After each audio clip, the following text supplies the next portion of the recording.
Okay, so I just learned very sad fact, which is that yesterday, Friday, March 13th, the San Francisco public libraries have closed. And if you know me online or offline, but online is more likely because of numbers and distribution, and I'm more of a caricature of myself online too. Um, but whatever, if you know me in any way, I love libraries. I just think they're like literally mind blowing. Like I literally cannot believe that such an amazing thing exists. They're all over. It's a public institution. They're not just in big towns. They're also in small towns. New York has like a gazillion of them. San Francisco has a gazillion of them too. And they just let you take books for free that you can read. And they have basically all the books. And if they don't have a book that you want, you can actually ask them to buy it, and they'll buy it for you so that you can borrow it and read it and then give it back so that everyone gets to use it. It's amazing. Anyway, we're closing them. It's for good reason, public gatherings, coronavirus, etc. And so I think that's fine. But, it's just like given that we're all practicing social distancing and we're staying at home and we are bored and now we can't do the like most entertaining thing in the world, which is go to the library. I want to make sure you guys knew that you can access the library not just in person, but also online and use it to check out ebooks. I actually think probably everybody knows this because people always tell me like, oh yeah, I know that you can use the library to get ebooks, but no one actually ever does it, and they say it's too hard, but it's really not too hard. It's really not too hard. It's so easy, and I do it constantly, and I read tons of ebooks. And so like it's really not that hard. And this is such a great opportunity to catch up on your reading. I think you can also catch up on Netflix and things like that.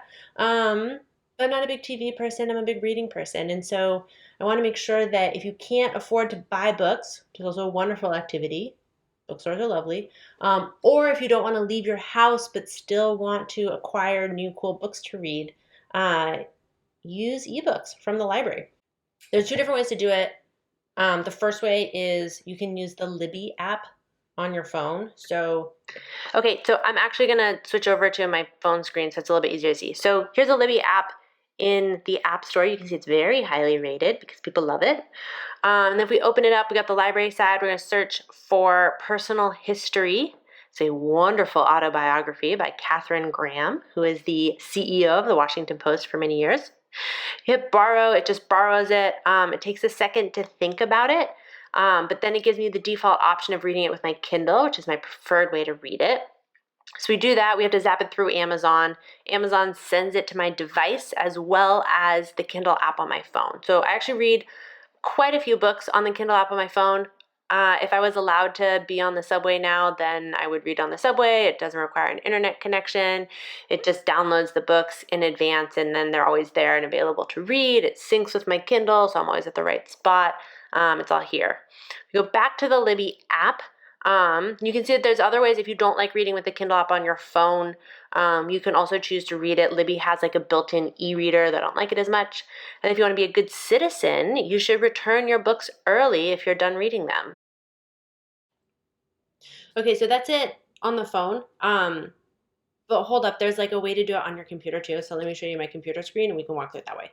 It uses this Google extension called the library extension, which you can just do in like the Chrome Web Store, right? So search for library extension. I think it's like the first or only one. It's right here. You can add it to your browser. I use Brave, which obviously works because it's just an extension of Chrome. But yeah, what you do is you set it up and then it sits here in your browser. And I've set it up to use the San Francisco Public Library. You can have it use whatever library you want. I recommend any that you have a library card at. And then the cool part is it just integrates with Amazon, so it's super, super easy. So what I do is you go to Amazon, right? This is my Amazon history. There's a book that somebody recommended on Twitter. It's called Sway, and it's about rational thinking. So that's the book that I want to check out from the library. You can go here to Sway, right? And you can see like on the Amazon page, it's like we've got all the normal Amazon options. It's like get it for Kindle for $11.99, on Audible, hardcover, paperback, all these ways that cost money, but I am cheap. And then over here on the right, you can see that it's at the San Francisco Public Library. they have both the book version available that you can borrow or the ebook version. And so libraries are closed. We're going to do the ebook version. So you just hit borrow, takes you directly to the library page. I actually already have this, and so what we can do is we can return it. Right, and then it's the only other book I have, which is Sexual Citizens, which is about sexual assault on college campuses. But okay, here, so then it lets you borrow it. It's really easy. You just hit borrow. It says borrow for 21 days. And then you can read now with Kindle, right? So that takes you back to Amazon. And this lets you just send it directly to your Kindle. And it would show up as if you had bought it, right?